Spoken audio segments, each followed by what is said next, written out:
Hi there mga beloved yung soulmates, kamusta po kayong lahat? Andito naman po yung lingkod, Renzo Tower Channel, para bigyan kayo ng isang soulful and meaningful letter reading. Dito lamang po sa inyong lagi na pangan, sinusubaybayan at pinakamahal na Renzo Tower Channel.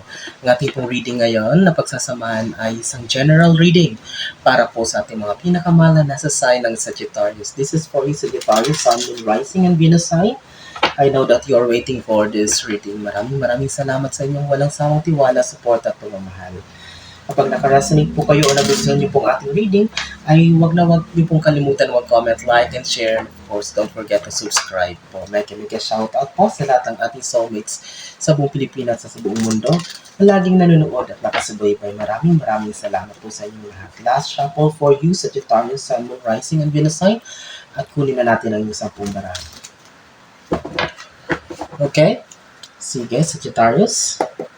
Spirit Universe, Spirit Guides, Angels, Ancestors, give us 10 cards for Sagittarius.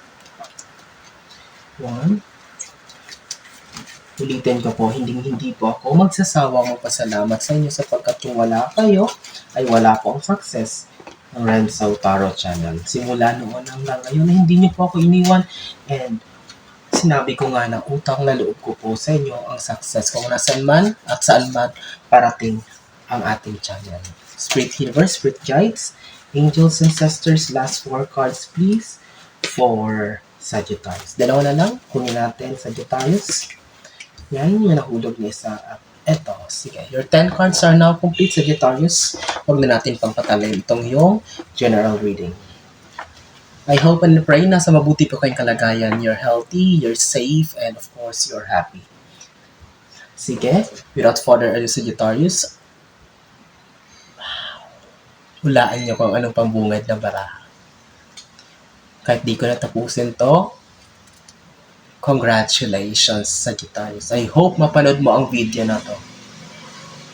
Tagal na panahon ka nagtitiis, matagal na panahon ka nag-antay, you are questioning yourself. Ang dami mong katanungan kung may patutunguhan pa ba ang buhay mo, kung may blessings pa bang parating sa'yo, kung may improve pa ba, may elevation, may movement pa ang kasalukuyang mong sitwasyon na you thought wala na talaga i-improve. But here, this Wheel of Fortune card, the universe is sending you a message, Sagittarius. Makinig kang mabuti. Good things are coming on your way. Blessings, good news, victory, abundance, prosperity, any kind of big thing that will make you happy and of course will make your life elevate and move into something great na never minsan sa buhay mo ay hindi mo naranasan. Advance congratulations, Sagittarius. I don't want to elaborate further, but something big is about to come your way. Wow. Okay. Six of Swords. I can see here, Sagittarius, na marami ng learnings, marami ng natutunan. It's like na-disiplina na, naging matured na sa mga desisyon na ginagawa sa buhay. There are some Sagittarius na unti-unti nang lumayo sa mga sitwasyon na hindi na nakakatulong sa kanila. Toxic, negative situations, relationship, friendship, or whatsoever. Trabaho, kung ano man yan na, it's like, na-feel nila na parang ginagamit lang sila, nauutos sila, or pinamanipulate sila, inaabuso sila. And that's a good thing, Sagittarius, natuto kayo. Because I can see her movement, at ayan, unti-unti ka nang lumalayo. Dala-dala lahat ng swords, lahat ng mga heartbreaks, failures na na-experience mo sa mga tao at sitwasyon na ito, Sagittarius. And continue doing that because kapag tinanggal natin to, kapag nalayo na tayo sa mga sitwasyong ito, because it serves as blockages sa mga manifestations natin, magugulat ka, Sagittarius, ang flow naman ng blessings mula kay universe ang pagkakabisihan mo. Okay? So, we have here the King of Cups. So, aside from good news, I can see her parang offer a help from someone na nasa authority. Siguro may mga kaibigan kayong mataas ang posisyon, may mga mag-anak kayo or kakilala kayo na something parang may impluensya, and they are there. Kung lalapitan mo sila, or if you are asking, nasa sitwasyon kayo ngayon na kailangan nyo ng tulong, don't hesitate na lumapit sa kanila. Okay, kasi tutulungan ka lang. There's a help here.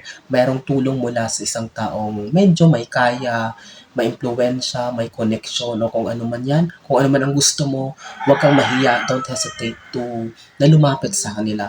Kasi hindi ka naman nila, what is this? Hindi ka naman nila tatanggihan. Bagkos talagang kilala ka nila and they know you and they will say that you deserve the help that you needed. Bakit ko sinabing hindi ka tatanggihan? Kasi andito yung Wheel of Fortune, nauna na. So whatever plans, whatever things na pinaplano mo or gagawin mo, talaga magsasucceed ito para sa iyo. It will go on your favor. Don't worry, Sagittarius. Lakasan mo lang ang loob mo. Kailangan mo lang, kinakailangan lang dito ay you need to do your part, hakbang, step back. Kasi ano naman ang silbi, hindi naman pwedeng antayin mo na lumapit sila sa iyo. So, we have here the Five of Wands. So, kinakailangan mo talagang lumabas. If you're looking for help, if you're asking for advice or opinions, it really needs na talagang partners and collaboration, cooperation. So, pagtutulungan. Hindi mo masusolusyonan, hindi mo makakamit ang gusto mo, mga plano mo ng mag-isa ka lang. Maybe you think you're enough already, you're good, you're intelligent, skillful, talented, but that is not enough. Mas maganda pa rin kapag may tulong, kapag maraming kamay ang magtutulungan. So you need to open yourself for network of people na may marami ring alam, marami rin kasi feeling mo, for example, nagtatrabaho ka sa isang craft. Now, ano bang example ko? So for example, you're a manager or it's like you're an accountant o kung ano man. Tapos, syempre, hindi naman talaga lahat mape-perfecto. May hindi ka dyan bagay na hindi malalam. So, of course, baka mamaya kung feeling mo magaling-galingan ka, parang feeling mo alam mo ang lahat, baka mamaya mag-fail o baka mamaya mapasama pa ang sitwasyon. So, you need also help from experts, so from other people na magaling din dyan. So, hindi mo pwede ikahiya na dahil lang hingi ka ng tulong, hindi ka marunong. So, asking for help is a good thing also. Mas nakakatulong to sa atin kasi panibagong knowledge naman ito. Karagdagan namang wisdom ito na maaaring i-apply natin in the future. So, open yourself, Sagittarius, for help, network, go outside of your comfort zone, lumabas. Huwag mahiyang humingi ng tulong sa iba. Okay?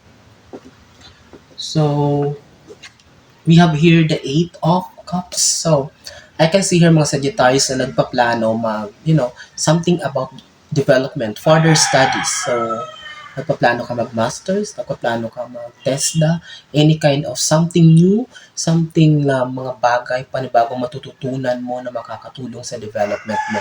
Siguro nag-iisip or may iba sa inyo Sagittarius na ipapadala sa mga seminars, international seminars, symposium na yun, may kinalaman o linya na ka-align sa craft mo or sa skills mo. So, look at, we have here yung mga trophies. So, and here you are.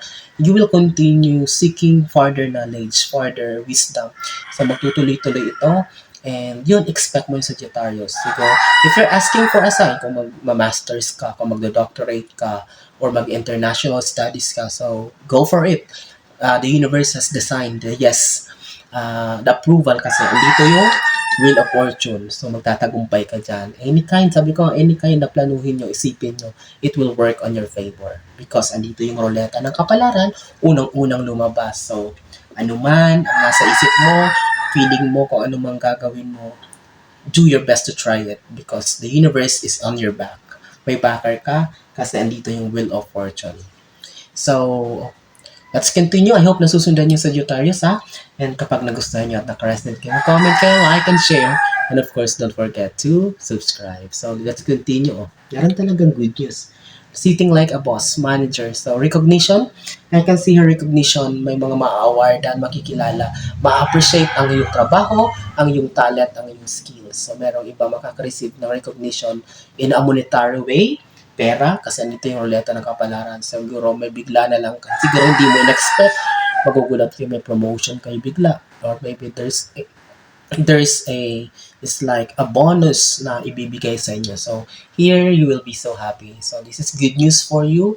Recognition, award, so victory, success, good news for you. Sagittarius, i-claim mo na ito. So, lahat ng iyong paghihirap, lahat ng iyong galing ay mapapantayan ng recognition o pagkilala. Also, you will be recognized sa community mo, siguro, and also, you will be inspiring other people na lumabas na rin sa comfort zone nila at gayahin ka nila kasi sasabihin nila, nagawa mo nga, bakit hindi sila? So you will be recognized, you will be setting as an inspiration. A lot of people will be following you, will be looking up at you as an inspiration. And we have here the moon. So, since magkatapat sila ng Six of Wands, sabi ko, di ba, marami sa inyo ang nag-start ng kumilos or mag-move away sa mga toxic situation, umalis na, nag-cut off na ng mga toxic relationships, toxic friendships, negative situations. And this moon card signifies na may clear mind na kayo and the universe will be giving you more clarity. Mas marami ka pang matututunan, mas marami ka pang malalaman. A lot of realizations na, okay, kaya pala. So, you will be connecting the dots in the coming days. So, mas akala mo tapos na yon, hindi pa. So, mas marami ka pang madidiscover because this moon card is about revelations. Marami ka pang matutuklasan. Marami ka pang, malalaman ng mga news, ideas regarding dun sa mga past relationships, past friendship, dating trabaho na dun ka tumagal na parang dun ka na-stress at dun nagbigay sa'yo ng toxicity sa negativities. Okay, this is about clarity. Mas magiging malinaw ang lahat para sa'yo sa mga darating pang mga araw, Sagittarius. We have here the Six of Cups. So, it's an overflowing blessings for you. So, you are guaranteed of success. This is an overflowing recognition also. Hindi lang siya basta cups, hindi lang siya basta victory, tagumpay. It overflows kasi may mga laman siya. It is blossoming, the flowers are there, and of course, it will, kumbaga aapaw po siya to the point na makakapag-share ka pa sa kapwa mo, may mga matutulungan ka pa. Or there are some Sagittarius na pasikreto lang siguro na tumutulong, may mga scholars, may mga kabag-anak, may mga kapitbahay na pasimple, palihim na tinutulungan na hindi naman talagang pinapakita or pinangangalandakan sa karamihan. That's a good thing, Sagittarius. Bonus points mo yan sa universe. But I can see your Sagittarius talaga na something nag-share or kung may dumating mang malaking blessing, itong parating ay talagang isi-share mo to sa iba. Okay? You have a very good heart, Sagittarius. That's why people love you so much. So we have your Tower. So there's an ending. Ending, katapusan, may mga sitwasyon na matatapos. Maybe komportable ka na dyan, but alam ni universe, na nakakaalam. Don't be surprised if one day gumising ka, wala ka na sa sitwasyon na yan.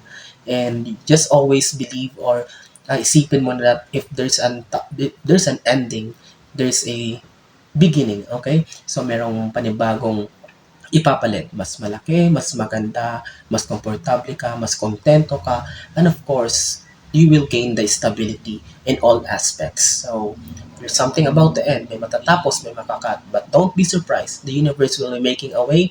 Siguro di natin alam kung ano sitwasyon ang gagamitin niya, sinong taong gagamitin niya, but hindi masama, hindi nakakatakot ang endings because it signifies new beginning also. Okay? This Tower card signifies something is about to end. Sitwasyon para sa iyo, Sagittarius. Then, let's end this very beautiful general reading, Sagittarius, with King of Wands. So, kung nandito ang King of Cups kanina, sabi ko, may mga taong tutulong sa iyo na parang ma-impluwensya. This King of Wands also, I can see her na something authority din na maaring siya yung magbigay sa iyo ng good news. Okay? Kusa itong, maaring kukontakin ka nito, email ka, or i-chat ka, or something na siguro narinig niya sa ibang tao yung ganitong, may talent ka na ganito, parang lalapitan ka at offerin ka ng something na makakatulong sa iyo. So, grab it. So, if you know that, even though you're not ready, but this is the stepping stone. Dito ka makikilala kasi dito yung Wheel of Fortune. Chance mo na ito, magpakita ang gilas ka ng Sagittarius. Okay, huwag ka nang mag-isip pa, magdalawang isip pa. It's because this is the perfect timing. It's very rare na ang universe is nag-send ang message. So the Wheel of Fortune is here. Ulitin ko, ano man ang gawin mo, ano man ang isipin mo, ano man ang in-expect mo, it will be working in your favor. It will go in your way. Good news, positive news, victory, abundance, prosperity, and happiness and contentment for you, Sagittarius. Napakaganda. I hope and I pray na maraming nasasign ng Sagittarius sa mga kaparinig ito ngayon. And kapag nagustuhan nyo or nakaresonate kayo, don't hesitate to like and share. Please comment, and of course, don't forget to subscribe our channel. Maraming salamat sa inyo mga pinamahal kong soulmates. Hanggang sa susunod dating